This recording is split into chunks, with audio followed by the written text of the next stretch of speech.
Tällä videolla näytän, miten tein tehtävän 7 if-lause, ehdollinen muotoilu, kuvaajan epäyhtenäinen data ja otsikoiden linkitys.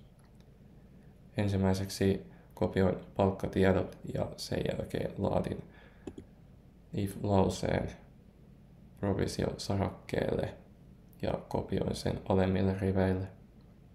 Sen jälkeen merkitsin yli 2000 € ylittävät provisiot punaisella värillä, ehdollinen muotoilu kohdasta, korostussäännöt ja suurempi kuin.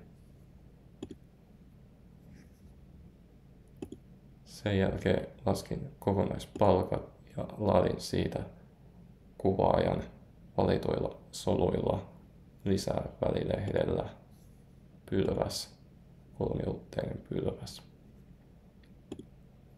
Ja otsikon linkitin ylempään taulukon otsikon kanssa.